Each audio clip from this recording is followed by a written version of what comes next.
Welcome to BlackUSA.news morning show.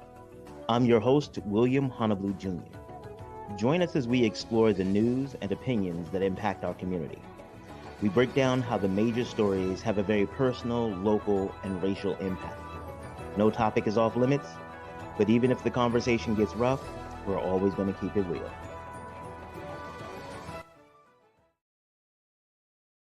Greetings and salutations, all my people out there in internet land. I am William Honolulu Jr., and I have the privilege and honor of serving as the host of the BlackUSA.news morning show. Welcome, welcome, welcome. We have a great show for you today, especially out here for the parents. Those of you all who have young people who are maturing, getting ready for that age where they leave high school and the comforts of home and go to the harsh and unrelenting world of college and further academics. But it doesn't even have to be that dramatic. It really doesn't. We got a brother on here today, James Henderson, one of my good friends. I think I've known him 20 some years back in undergrad days and stuff like that. But so I can't tell you what else is going to get said today, because sometimes that happens. Like people know you from the olden days. Like, oh yeah, wait, no, that's not a story we tell here. Okay, if I'm gonna be honest, that normally happens with me. I'm normally the person that talks about this stuff. That's not okay. Never mind. I think he'll be good, but y'all know how it goes. You know I get excited when I'm getting ready to talk to. Okay, show notes. Oh, so I got to be professional with this one. Okay. Want to say a big shout out to the super producer Kyle Crazy Horse Morgan and our assistant producer Brandy Raymar, who do an awesome job of making sure that we have all the tools and resources we need to provide quality content to you all week long. Want to say a big shout out to some of our sponsors, Darker Than Blue Grill. Y'all know I need to go ahead and get me some more of that. Cowboy Prime Rib and Edible Arrangements. Fruit is always amazing. Always amazing. The candy is phenomenal. Comes to your house. It even gets DoorDash now. DoorDash, y'all. You can get fruit covered with candy, DoorDash to your house. My endocrinologist is not so happy that I found out about this, but what you gonna do? Like, I'm not gonna eat it? That's crazy. So if you wanted to celebrate something like your high school student, get ready to go to college, see how we tying it all back in? If you want to celebrate something, stop by the Edible Arrangements in Govins or in Randallstown or actually in Pittsburgh. They are always really engaged in the community, though, especially those. Now, I can't talk about all their locations. I'm sure they're great people, but I can talk about those 3 locations, always doing stuff and holding down the Black community. Let's see this. I Am Black Wall Street, the book by Donnie Glover. It is a wonderful piece of scholarship that goes in a different direction than people when they generally talk about Black Wall Street. Normally, when people talk about Black Wall Street, it's a focus on what it was, or like how amazing Black Wall Street was, or how horrible it was when it was destroyed. It's particularly talking about the Tulsa, Oklahoma space that was designated Black Wall Street and Greenwood in Tulsa. But what he does is takes a little bit of a different spin on it. He takes a look at how people got to Tulsa, Oklahoma. He also talks about the other locations that were designated Black Wall Streets as well, and he gives us kind of a idea of what they went through, some of the decision making and some of the thoughts that they had, and making it to Tulsa, Oklahoma. And to be honest, some of it reads like a pretty good blueprint for what we're trying to do now. I mean, sadly, we're celebrating, memorializing 100 years since the Tulsa, Oklahoma bombing and massacre, and a lot of the things that they were fighting for, the issues that they have, the magnitude. Again, I'm not trying to take nothing away from any progress we've made, but we still got a lot of work left to do. And so if we can start taking an opportunity and thinking about how we come together, how do we leverage our resources? How do we stand strong, united? I don't think we're going to be able to successfully fend off the attacks from capitalism, racism, misogynoir, because we're all will be too busy fighting over things that don't matter. And real talk, I don't want that. I don't want that for us. So yeah. So pick up his book. I'm sorry, y'all know how I get into stuff, and then I forget what I'm supposed to be talking about. I don't even honestly. I gotta be honest. I don't know how long they're gonna let me keep this job because it's not. I'm not a professional at this. Y'all know how it is. I like talking to people, like and educating you on, letting y'all know what's really going on. So, I got another opportunity to do that. And again, I want to make sure that we focus on our parents out there or people who are guardians or actively engaged in a young person's life. Tell you a little bit before the brother comes to the stage. You all know I have two sons, LJ and Diddy. Uh, they both went on the college tour that we're going to talk about. LJ actually went on the HBCU and the Ivy League tour, I think, and I think Diddy went on. I know Diddy went on the HBCU tour. And so my youngest, he's brilliant. Oldest one, incredibly smart. But I want to talk about the youngest one for just a second, because the youngest one, he thought he would, because when we originally had scheduled the college tour, it was supposed, spring break that year was like 7 or 8 days, but we had a whole bunch of snow, so it went from an 8-day spring break to like a 4-day, like a long weekend with a couple extra days in the next week. So they were trying to make up the days, and the youngest said, I don't know if I want to go on a college tour anymore. It's like, honestly, there's none of the schools that were on my list are on it. And I was just going, because I think it's important that I see about HBCUs, but none of them are on my list. And that's going to, when I get back, I'll only have 1 day of actual spring break. And I was, so, I'm struggling because at that time we had gotten divorced, and I'm really still trying to figure out what does this co-parenting kind of thing look like?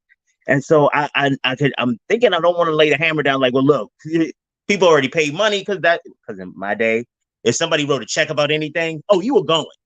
Like, unless you like, I remember one day my head was hurting, nose was stuffed up. You know what these Bammers did? They took some of that old Dr. Watkins salve, like slathered it all on my chest and sent me out to school anyway because they had paid for the field trip. So, okay. You all know that you're part of my personal therapy journey. I apologize for that. So okay, back to the story. So he was like, I don't really want to go. So I'm like, I don't want to be, because he's maturing. I'm trying to help him learn how to make good decisions. And I don't want to just be like, hey, go, you're going to go because some people paid. And so I was like, okay, now walk me through why not. He said, well, none of the schools are on my list. And I was like, okay, so what does that mean? Well, it seems like it'll be a waste of time because I'll be going to places that I'm pretty comfortable. I'm going to be visiting places I'm pretty comfortable. I'm not going to go anyway. And I said, you're going to be a scientist, right? He was like, yeah. I said, so you realize that part of this whole thing is that you're going to do thousands of experiments that will yield no results. There are some scientists who spend their entire lives looking for something and in their careers not finding it, but building a body of work that other people can stand on and take it to the next level. I was like, so if you're not ready to do any experimentation, then maybe science ain't for you, and we need to talk more than just this college tour. And that's the thing about the kids, about us and my family. If you hit them with logic, like, we're stuck. But like, if it makes sense, we're going to go with it. So he went there and he got back, and I was concerned about when he got back because I was, because he's a great kid, so I don't want to just see him salty, like, wasting my time, blah, blah, blah. I said, so how was it? He was like, I found out where I'm going to go to college. So what happened? Where? He was like, because I'm thinking, oh, Hampton probably got him. Because, Hampton got that HBCU royalty, or Howard may have gotten him. Or he may have fell in love with his mother and his brother's alma mater, Morgan or whatever. He said North Carolina A&T. I said, whoa, whoa, whoa, whoa, whoa, whoa, whoa. We don't even know nobody down there. Why that one? He said, I don't know. He said, I got off the bus. I got on the campus. I walked around, and I was like, I have to go here. This is a kid that had, okay. Yeah, he doesn't watch the show, so I can tell y'all. There was a little girl he liked in like the 6th grade.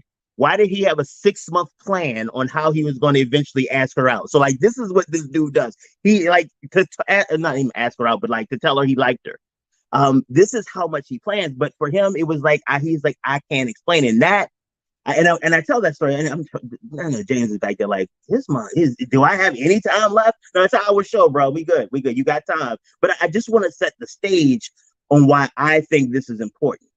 And let me tell you a little bit about Diddy. Diddy's SAT score was 15, 1560 or 1540. He started college with 85 AP credits. He had gotten into MIT, Carnegie Mellon, Cornell, UMBC, College Park. I'm sorry, he got in everywhere he applied to. MIT took him. And he was telling me how when he was there and he was getting to know the other kids in the honors college, and he was they were asking everybody, kind of share their stats or whatever. Everybody trying to see where everybody, we all here together, but let's see where we're stratified. And he was talking about their stats. They were like, Dad, you could have got into MIT. He was like, I mean, I did. And they looked at him and they said, wait, you got into MIT and you still came here? And he said, yes, absolutely. From not wanting to go on this, he didn't say stupid, but it was that whole, this thing about, and again, I don't want to do Black people stuff, but like MIT has accepted, like it wasn't a question whether MIT was going to accept him. And he got on North Carolina A&T's campus and said, this is where I have to go. And he's there. He's going to graduate in 2020. Oh, you know what? Oh, I'm glad I got you on. James. Okay, well, okay, sorry. You see how I lost professionalism? Okay, I apologize. I got all excited. I just remembered I just got a brand new piece of news that I want to share with him. So, okay. All right, now I'm going to bring him on up. It's been like 10 minutes. Okay, all right. I apologize. Okay.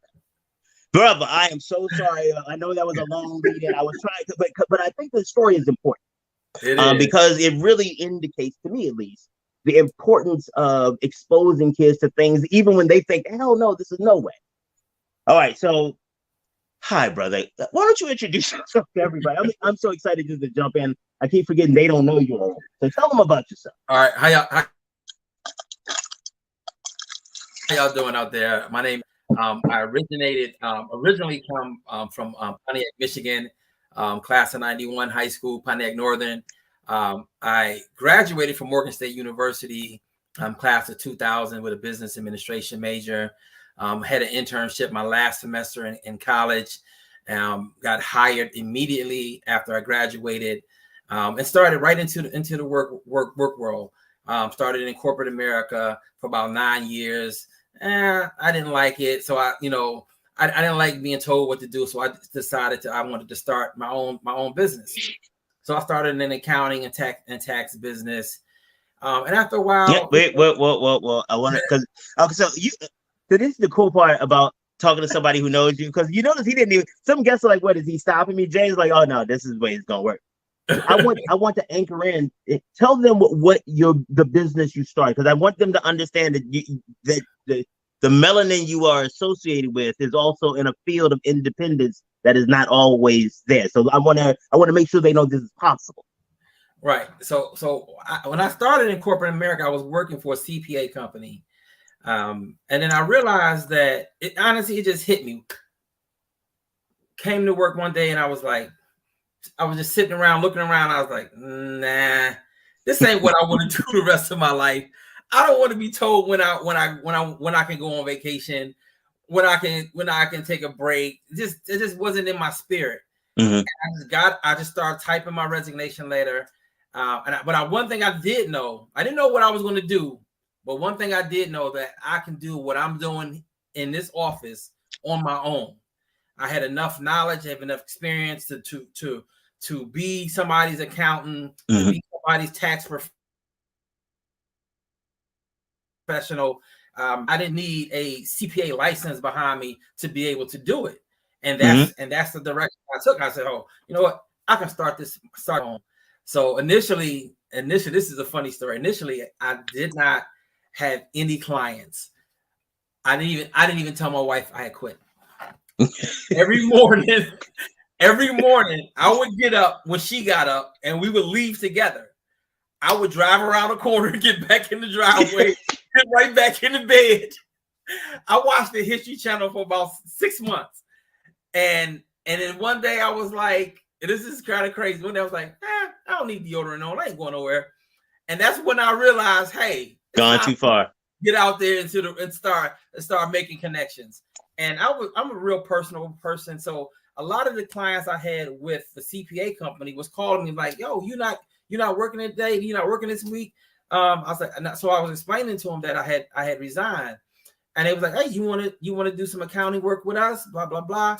Next thing you know, 3, 4, 5 clients later, I was like, you know what, I can sustain this on my own. And I built a nice little small business on my own. Mm-hmm. And a few years later, and it wasn't really the money. It was more so my time. My time. I value my time, and that's what I teach a lot of my kids on my college tour. Value your time. Don't let nobody eat up your time, because you'll never get that time back again. So about 5 or 6 years into working for myself, I decided, I said, no, I'm gonna start a foundation. So we started. So me and Dr. Ryan for the Ryan Institute started. Big up Dante. I'm sorry.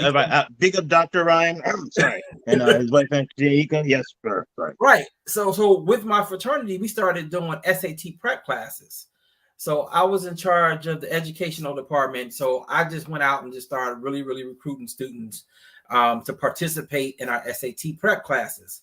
So we would have classes like every 3 months for about a month long of workshops. The very next year, it was around the time my son was starting to look at colleges. So I ended up just putting together a college tour, and the Ivy Leagues came into place because he was looking at Harvard and looking at Yale. So we started to just pull colleges together that he wanted to look at. And next thing you know, he invited a few of his friends. They invited a few of their friends. Next thing you know, I'm asking a fraternity, hey, we need to do a college tour. So we started doing college tours to the Ivy League colleges and to the HBCU colleges. One of the biggest differences between the two, so I've been doing it since 2015. One of the biggest differences between the two colleges, I think the Ivy League colleges has more resources. Oh yeah, their resources are just. It's hard to explain the level of resources that they have compared to the HBCU schools. I had a student on a tour at Harvard take us up into one of his buildings, and on the top of the building was this huge telescope, and we can look into space. He had access to it. Oh, so like I'm a student leader, and I can just go up here. Right. Wow. So to me, those type of resources are just unmatched when you compare it to the HBCU schools. However, the flip side of that, what's so special about the HBCU schools? To me, just one graduating from an HBCU, Morgan State University, and visiting all of the different HBCUs in the country, the biggest difference on their side is their administration, their professors, they care a lot more about the student. And it's more of a family atmosphere. To me, the education is still pretty much the same, minus the additional resources that they may have. And so one of the other things that I've noticed, so I graduated from a PWI, University of Maryland, Baltimore County, go Treevers. But one of the things, I did have an opportunity to work at Morgan and have been working alongside several other HBCUs in different capacities. One of the other things that I have also noticed is that HBCUs are more welcoming to students from backgrounds that other institutions wouldn't necessarily be accommodating. Correct. They understand what it means that you may have foster care in your background, that you may have family abuse, CPS, you may have limited academic proficiency. One of my friends, she was doing the summer bridge program actually at Morgan, and she in her summer bridge program had valedictorians, and it was like the top tier of students in Baltimore City schools, like, the ones who graduated like in the top, and then many of them were going to Morgan. She had the program specifically for those who graduated in the top of their classes in high school, but still were deficient in being able to take the placement test in like Math 101 or English 101. They still needed remedial work. And so, to your point, additionally, it's not just that the HBCUs don't have the resources, the financial and the academic resources. When I say academic resources, like equipment, that that the Ivy Leagues, PWIs, especially Ivy Leagues, have. It's also that they're dealing with students that those other schools don't even consider as like they're not even real students. Right. They may go. The students that a Morgan or a Coppin or a Bowie or a UMES may open their campus to. Harvard or MIT, what? Who? Right. Oh, well, let's get one of you all. You all have a Hunger Games academic battle, and Right. whoever is the winner will celebrate you. And look how wonderful we are at our Ivy League school, because we look at this one. This one was one of the look how, and it becomes and again, not saying everybody's just doing tokenism, but the sad part is about stuff like that. Everybody looks the same way. It's not like they wear t-shirts like "I will treat you like a token." Mm-hmm. They all get their clothes to the same J. Crew catalog, and they show up, and you're like, well, which one are you? Right. And so because, and I want to make sure that is highlighted, because you're right, it's the same type of education, same quality and caliber, but they're working with students who have fewer resources, not just the school resources, but the students come to the table in many cases with fewer resources. Right. And they're still there to support. Mm-hmm. So all right. So I appreciate setting the context about how you came up with that, because I think it's important for people to understand. Because if they're, a lot of people, for some of them, college tours are just perfunctory. It's something you do, in case you want to go someplace, just to make sure. Because what you're going to do, not go. But talk about some of the things you've seen over the years during the college tours and the benefits that the students have experienced. I'll say this, and I'm gonna give a little bit of a rundown of some of the things that we also provide. Oh, cool, yeah. We also one of the primary things we try to do is prepare students not only for college but for life. So we do, when we put our program together, it's intentional. Everything we do, we try to do it intentionally. We make sure that we have monthly SAT prep classes, and we accommodate students that work. So we do SAT prep classes on the weekends and in the evenings. We do virtual college tours to accommodate. I mean, the virtual college tours actually kind of sprung out of the pandemic, right? Which was to me a blessing in disguise. Yeah, there's a lot of it was a jacked up situation, but there were some good things that came out of it. Right. So it allowed us to be able to expand our reach of the number of youth that we've been able to work with. So we've been able to work with students in Spain, Canada, California, Texas.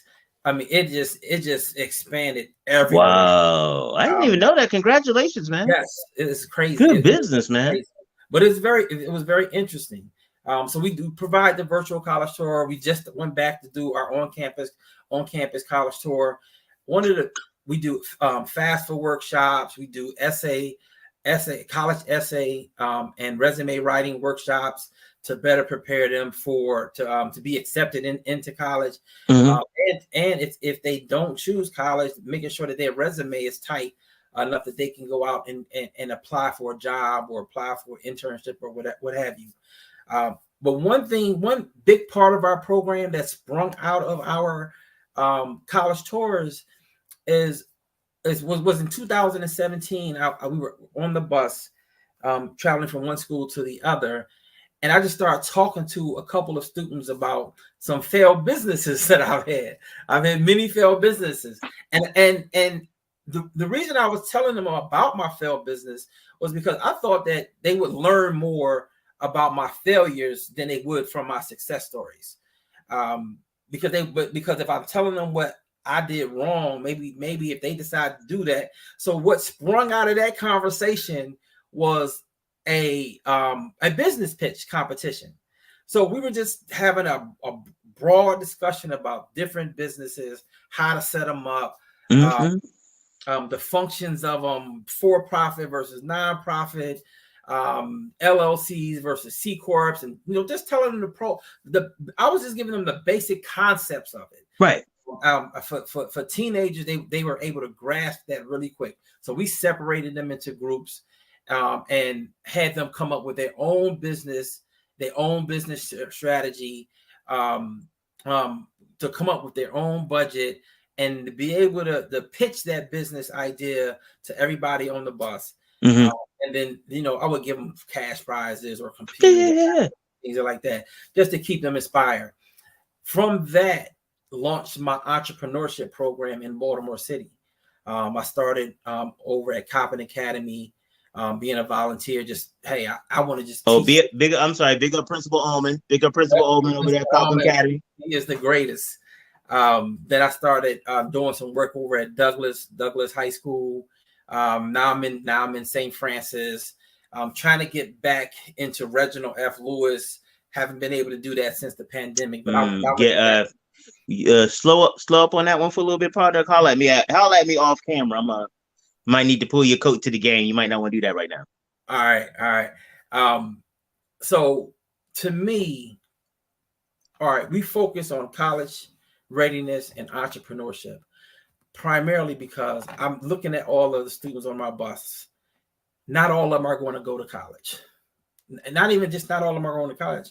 Even the ones that go to college, I think about all the people that I went to college with. How many of them actually graduated? And what do they do after that? So I was thinking of a different strategy of, hey, you can still be successful whether you go to college or not. Right. So that's when we just started doing our entrepreneurship program. We actually do it on the bus and in the high schools. So that's the direction that we've been going on over the past couple of years. That's what's up, man. That's what's up. And tell us a little bit about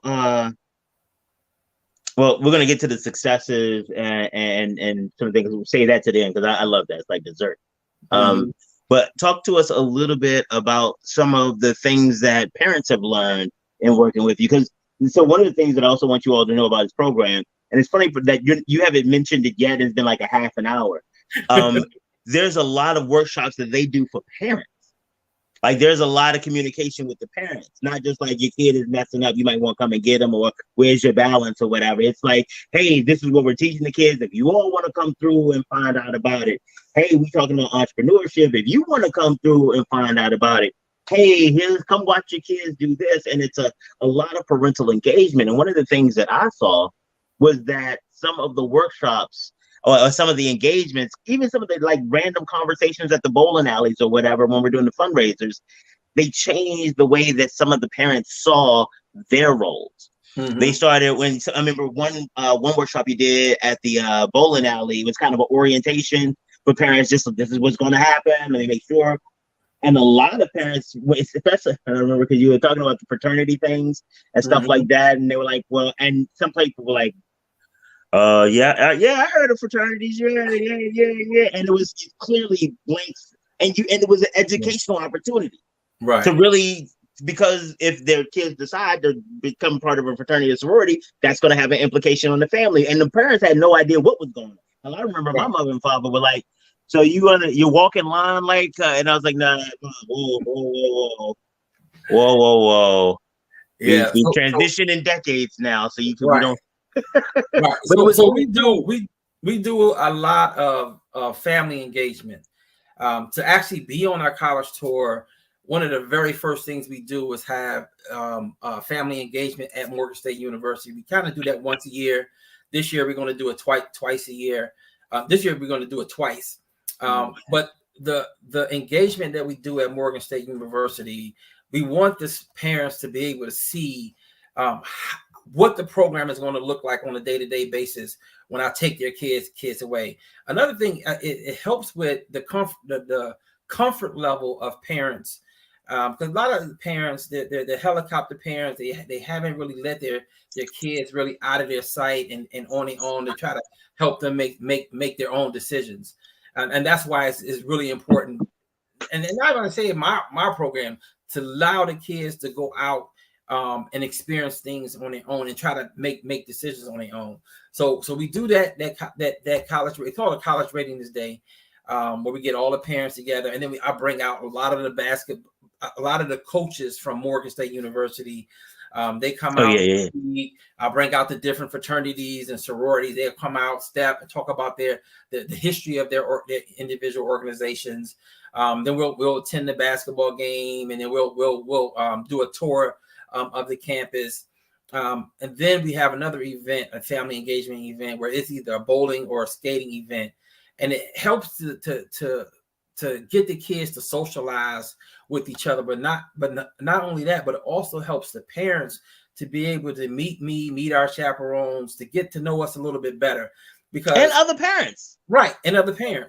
Right. So we try to keep everybody connected and learning at the same time while they're having fun. Sometimes they don't really know they're learning stuff, right. Because like I said, everything is done intentional and with the purpose.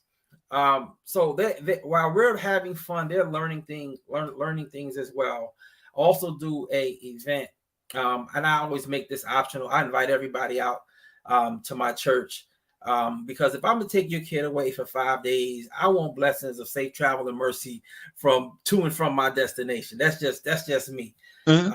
So that's some of the things that we do. Now, we do quite a few things on the tour to keep the students engaged. Now, I'm not sure if anybody on here that's listening has ever took a group of teenagers away, but they're not the same teenagers that you have in your house. They're just not. They're going to do their best to try to sneak out the room, sneak into the girls' rooms or sneak into the boys' rooms, or they're going to listen to dirty music with a bunch of cursing in it. That's just what they do. I was a teenager. That's when my mom and parents wasn't around. That's what I listened to. I like listening to the Ghetto Boys. My mom was always playing tricks on me. I like listening to NWA. That was just me, but that was just our music. And the same thing with them. That's their music. My job and my chaperone's job is to catch them and make sure that they understand the repercussions of their actions and how it could not only affect them, but affect everybody else on the tour.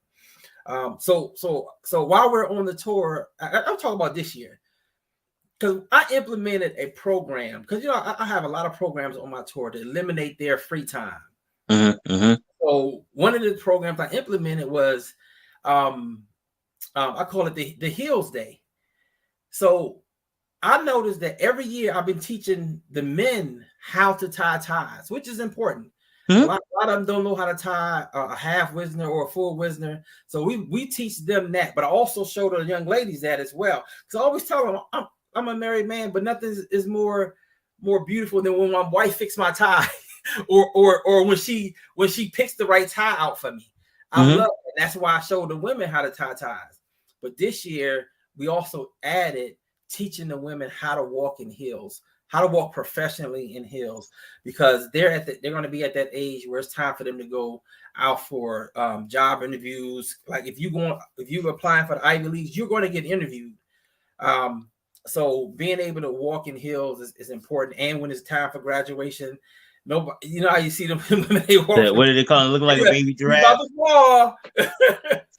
So we added that to our program. That's really cool. One of the bigger parts is one of the things that I like the most is our elevator pitch competition. Mm-hmm. We teach kids how to be able to sell themselves in a matter of 30 seconds to a minute.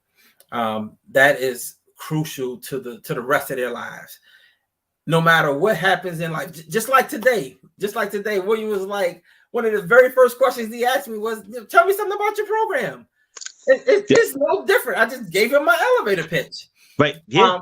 So that's what we teach the kids, and that's what they when they come home, they know how to sell themselves. They know a lot of things about themselves, and we always start with a basic construct of what an elevator pitch is. So we say, make sure the very first thing you want to tell them your full name, and make sure you say it strongly. Tell them what high school you go to, what grade you in, what your GPA is. If you don't have a favorable GPA, say I'm an aspiring 4.0 student. Tell them 3 adjectives to describe yourself, and then tell them what your future plans is, or ask them a question. What do you want out of this meeting that you're trying to get? Do you want an investment? Do you want another meeting? What do you want? Ask that. They every year, man, the kids do an excellent job at it. And every year I post all the videos of them working on it and the finishing product. Okay, so wait, real quick, I just want to know because so one of the things that I was happy to have you here because I was looking at some of your stuff on Facebook and my little download finger said, no, you got to ask them first. Yeah, you got to ask them first. So can we use it and air it in this show? Oh, sure. Oh, cool. Because I really want because again, like when I tell you this, the work that you've done with the kids, and people don't understand how them just feeling comfortable will change how they engage college, period. It is amazing just that level of comfort. Like, oh, I know something other people don't. I've already been here. Oh, let me show you where the cafeteria is. Right. It sounds so petty, so minuscule, but all of a sudden you got swag because you know where the calf is first. Yeah. And oh no, don't go that way. Come on, go this way. Right. It's so funny because but you like you know what I'm talking about, like that, to know something, to be in the middle of all your periods, to be like that, and that's one of the benefits of the college tour. That is one of the benefits of all of this engagement beforehand, because it literally can change the entire trajectory of their college career. It's different showing up than, oh, Jane, yeah, remember me from the first day, as opposed to, oh my God, I don't know nobody here. Right. And nobody's going to talk to me. Oh my God. Not even the same experience. I eliminate that question right there, that whole statement, because from the time that the door closes, we start programming with a program called You Know Me, I Know You, You Know Me. So soon as that door closes, I send the kids, we all in a group chat, I send them a list of questions, about 4 questions and an open-ended question and a tell me a secret about you. So everybody is sitting next to each other. So everybody got these questions. So now they got to ask the person right next to them, and they got to ask the they got to switch. So every 3 minutes from the time we get from our Baltimore location, our first stop is always Bowie. That's about an hour, 45 minutes to an hour. They're switching every 3 minutes, asking every single person on the bus. So by the time we get to Howard or Norfolk, they have met 45 different people that's been on the bus and been on the tour, and now everybody is a lot more comfortable, a lot more familiar with each other. So I think we do a really, really excellent job with making sure that the college tour is not just about education. Now, right. I know that sounds crazy. No, you. I tell it. Again, I got evidence that it worked. So, like you ain't selling nothing to the choir here. Right. Go ahead. A lot of parents see the thing about it. A lot of parents tend to forget about. I call it that 40% about college that's going to help your students stay in college, because when you don't have those kind of conversations and you don't show them the other side of college, other than just the books and going to class and the library. No, they need to be talking about dorm life. They need to be talking about the food. If you cannot send a child off to college and not talk to them about internships. Internships, especially for HBCU school students, internships is what I call the equilibrium when you got to go out there and compete against the PWIs and the Ivy League schools. There's only one way to balance that out, is to get internships. That way, supervisors, managers know who you are. They know your work ethic. Typically, most people want to hire somebody that they know what their work ethics are and got a little bit of history with. And that's why by the time you leave my tour, you already know internships is so key to the success of a college student. It's hard to compare to anything else. So you don't even got to, because I got you on this one. This is the cool part about I got receipts on this. I don't come tell you what I think, I tell you what I know. So Diddy got his internship after his first year, his second year. This third year, they offered him an internship. He said no. You know why he said no? His mother had already paid for a vacation, and she was like, "No, if you got the internship, you can go." He was like, "No, because okay." I think he might be bringing the girlfriend on the trip. Oh Lord! And again, I was like, okay, all right, yeah. But guess what? But let me give you a sense of, and be careful, because remember, I told you that he turned down MIT to go to North Carolina A&T, right? Right. He told them that the 4 weeks came in the middle, the part of the 4 weeks that they wanted him to go to Botswana to do research on coding on aerosol dispersal. That they needed 4 weeks. He was like, the vacation is in it. They came back to him and was like, hey, well, would you be willing to do it for 2 weeks? Mm. And they were like, tell us when your vacation is, and we'll try to see. And I was like, don't nobody do that for me, dog. And I got like degrees and like I student loan debt, bro. And so again, big ups to y'all, because like he was keyed into that internship part. I was in real talk. I was more focused on him speeding through the classes so he can finish with his master's or fast on his doctorate. But he was like, "Nah, I'm gonna go ahead and get the internship." Mm-hmm. And I was like, "Again, you make good decisions. You've been doing well so far, so I'm gonna let it go." And boom.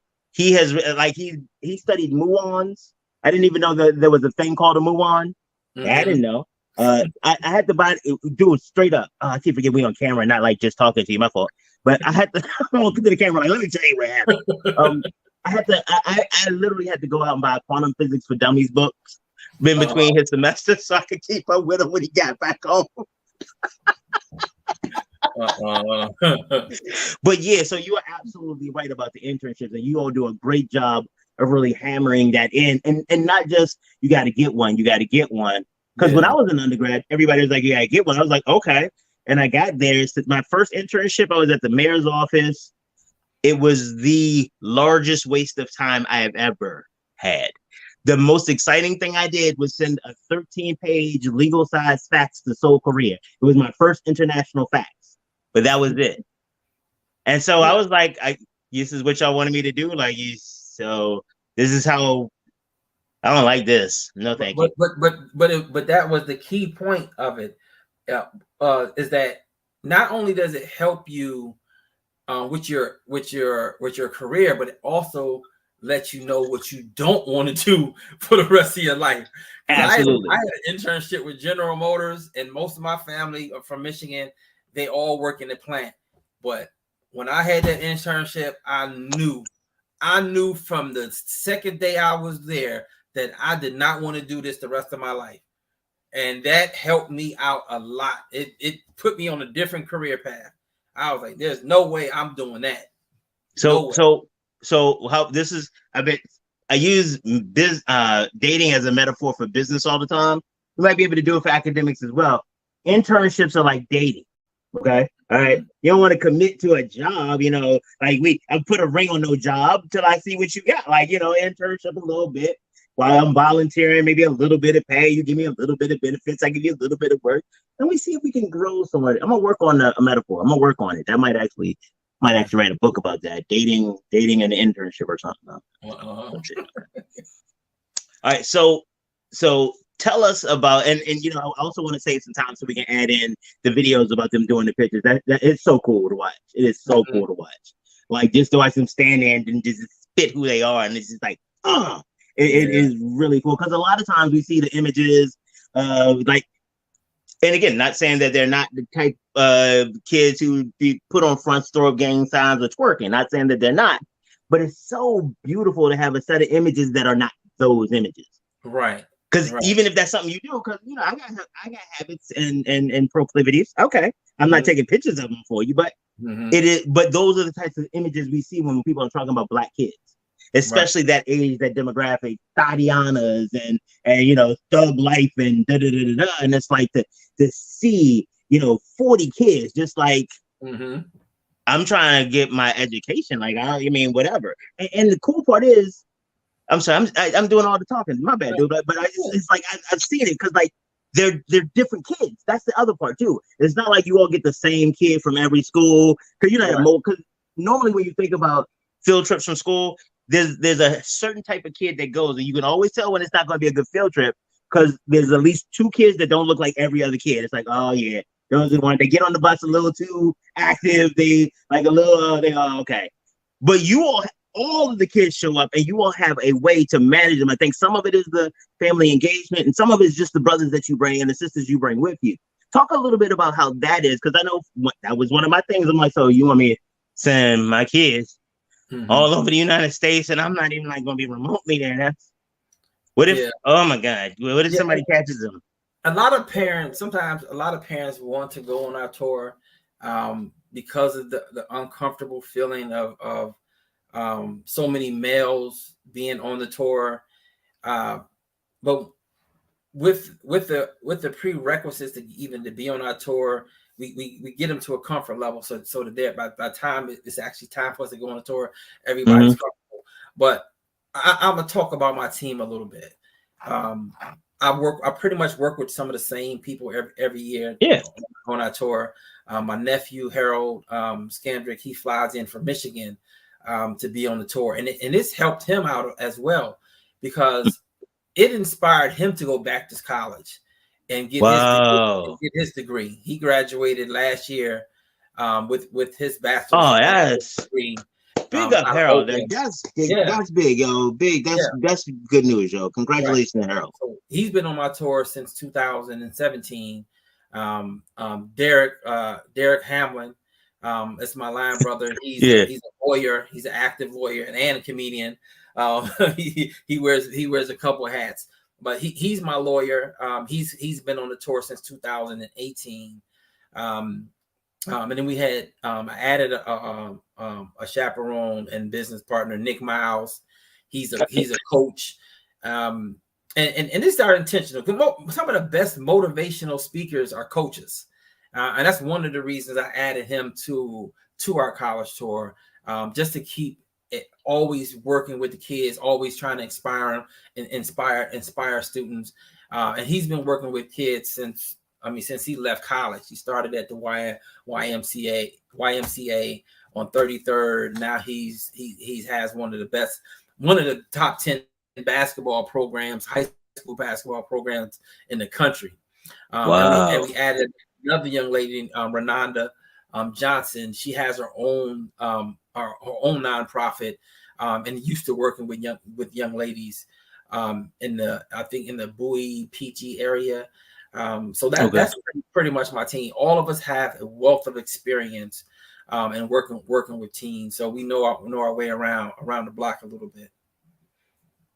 All right, that's what's up. And honestly, I know just about everybody you mentioned there, and they're all top quality people. And what's more, not just that they're top quality in the level of their competence, like their technical ability, professionally or whatever, but they actually give a damn about what they're doing. This isn't just like, let me just show up. And because again, I don't know if you all have ever been on a trip with a bunch of kids. I would not go on the college tour.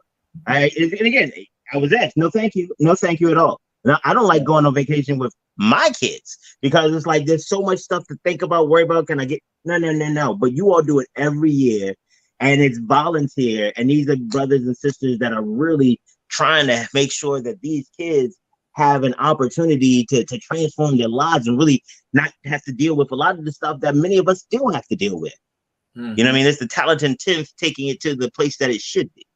And the kids, you have to be on the tour just to see the change in their eyes and to see the moment that they find. Like, I can tell, because I'm always looking at them at body language. I can tell when they found their school. When I was at Morgan, let me see, when I went to a PWI before I got to Morgan, Northeastern Christian Junior College out in Pennsylvania. And I got to Morgan. I just filled out an application. They sent me an acceptance letter, and I just drove up to Morgan. I knew one person at Morgan at the time, and he lived in Baltimore. And that's all he talked about was Morgan. So when I got up here, I kind of parked off of I think that was Hillen, and then walked up behind where the old Sofer Library was. And when I passed the library, this is when registration used to be in McKeldin Center, right on the bridge. So I passed the library, and I look to my left, and I just see a sea of Black people, and it stopped me in my tracks. I literally just stopped for like 5 minutes and was like, "This is amazing." That's when I knew this is my home, and that's what I look at, and that's what I see when I see a lot of the kids when they finally make the sense. A lot of times when they come up to me and tell me, I already know. I already know which school you want to. I already know which school you decided on, because it's just a feeling of this is my home. Not like, hey, this is a building I'm trying to get a degree from. No, this is my home, and that's how I felt when I got to Morgan. Yeah, that's exactly the way Diddy described it. He was like, I have to go here. There's and it was so funny because up until that point, it was like, I guess it depends on who's going to give us the most money. I guess it depends. And it's like, the thing that because he went on the Ivy League tour with you before he went on the HBCU tour with you. Yeah. So when he had gone on the Ivy League tour, he got to the buildings at MIT, and he was like, Dad, I just walked around and the buildings look like sadness. Like they just look old and like nobody really cared about anything. I was like, damn, I didn't. When he was at, it wasn't Hampton. It was, and it was, again, very particular. And he has flourished, not just as a student, as a scientist, but as a man. And as a dad, I am really proud of how he has shown up there. And again, literally was trying to get out of going on the whole trip so he could sit around and play Yu-Gi-Oh all week on spring break. Like, and that's why I want to make sure that I want to tell that story in particular, because I want people to understand, like, it would have been easy, honestly. Well, we want to have some real talk. It would have been easier, honestly, back then, especially because my wife and I, we were exes by that point, and she had spent the money. So, the little petty part of me was like, I mean, all right. But that decision could have gone either way. And that the fact that he went literally has changed the trajectory of my family's life. So now let's tell them how they can get with the college tour. Because guess what? It's not just he got a bus for you. He got some virtual stuff. He got classes. He got stuff. So how can they get in contact with you? How can they make sure that they stay in contact with MTM? All right. You want to reach MTM Foundation, check us out on our website, www.mtmcollegetours.org. Or you can call me 443-768-6939. Come on, dude. Stop playing. It's on video. Say it slow. These people, they try to pull out a pen while you talking. All right. Write it down now. mtmcollegetours.org. Or you can also call me at 443-768-6939. Cool. Because again, I'm trying to make sure you ain't missing no money on these streets. I ain't trying to have that. Like, I would have called him, but I thought I didn't catch that last number. No, sir. Y'all need to call him. Our next college tour is going to be August the 22nd through the 26th. We're also going to be having a summer program, entrepreneurship programs called the CEO Club. It's going to be virtual. It's going to start July the 5th. It's going to end August the 23rd. No, I'm sorry. August the 19th.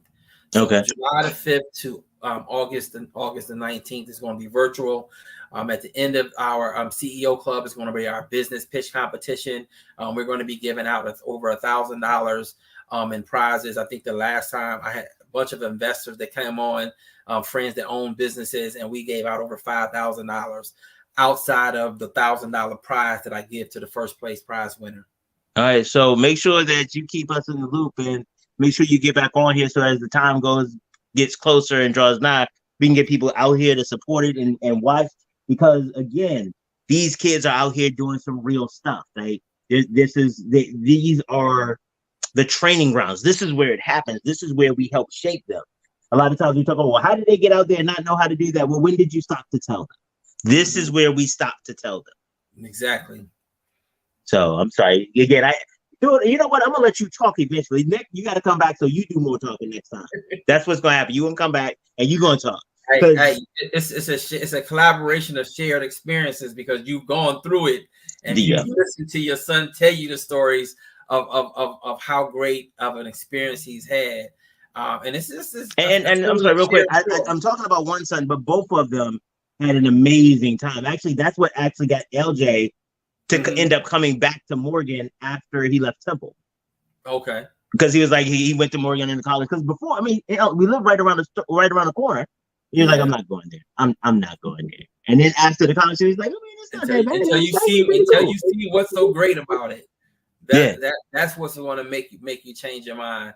And we try to do our best to show you, not only show you the great parts of it, but to show you the negative and bad parts of it as well. Right. So you can make a good decision. Right. Because it's hard. To me, it's hard to make a decision when all you hear is the best things about a university.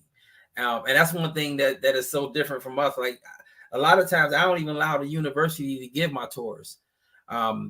I get student leaders, student organizations to give the tour, because then you can get real answers out of them. Right. And then we also spend a good 30 to 45 minutes and we talk to the kids in the very beginning. We give them a couple basic questions.